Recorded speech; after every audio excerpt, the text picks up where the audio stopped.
श्री स्वामी समर्थ. नमस्कार मंडळी. आज आपण अशा दिवशी बोलणार आहोत ज्याला संपूर्ण भारतात आणि विशेषतः आध्यात्मिक लोकांमध्ये अत्यंत पवित्र मानलं जातं, गुरुपौर्णिमा. पण या गुरुपौर्णिमेला फक्त पूजा करून न थांबता काही गुप्त कर्म केल्यास तुमचं संपूर्ण जीवन बदलू शकतं. आणि आज आपण त्याच पाच गुप्त कर्माची गोष्ट सांगणार आहोत. गुरुपौर्णिमेचा खरा अर्थ. गुरु म्हणजे अंधारातून प्रकाशाकडे नेणारा. गुरुपौर्णिमा हा दिवस फक्त शिक्षकांचा नाही तर जीवनात मार्गदर्शन करणाऱ्या प्रत्येक गुरूंचा सन्मान करण्याचा दिवस आहे. या दिवशी व्यासपूजा केली जाते, कारण महर्षी व्यास यांनीच वेद, पुराणे, भगवद्गीतेचं ज्ञान आपल्यापर्यंत पोहोचवलं. पण खऱ्या अर्थाने गुरुची कृपा मिळवायची असेल तर बाह्यपूजा पुरेशी नाही. त्यासाठी आवश्यक आहेत काही आंतरिक साधना आणि कर्म. आज आपण 5 असे कर्म किंवा गुप्त उपाय बघणार आहोत ज्यामुळे आपल्यावर गुरुची कृपा सदैव प्राप्त होते. चला बघूया. पहिला गुप्त उपाय, गुरुस्मरण आणि 108 नामजप. या दिवशी सूर्योदयाच्या वेळी आपल्या गुरुचं नाव 108 वेळा मनात किंवा माळेवर घ्या. हे नाव असू शकतं ओम श्री स्वामी समर्थ, श्री स्वामी समर्थ, श्री रामकृष्ण परमहंस किंवा कोणतेही तुमचं श्रद्धास्थान असलेल्या गुरूंचं नाव.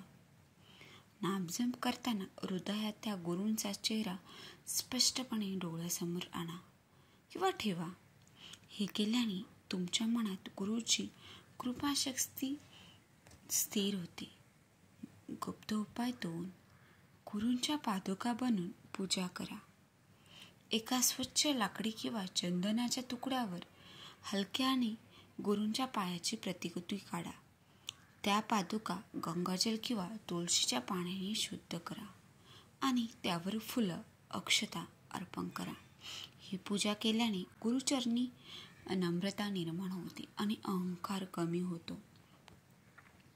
गुप्त उपाय 3, भिक्षा द्या, पण विशेष पद्धतीने. म्हणजे गुरुपौर्णिमेच्या दिवशी एखाद्या गरजू ब्रह्मचारी किंवा वयस्क व्यक्तीला तांदूळ, तूप आणि गूळ यांचे दान करा.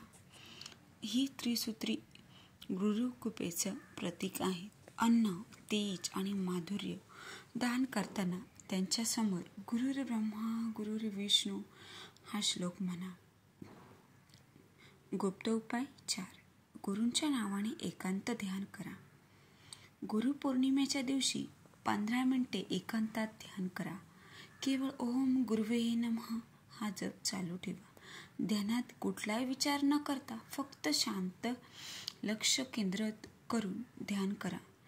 हे ध्यान मनाची दिशा बदलण्यात मदत करते.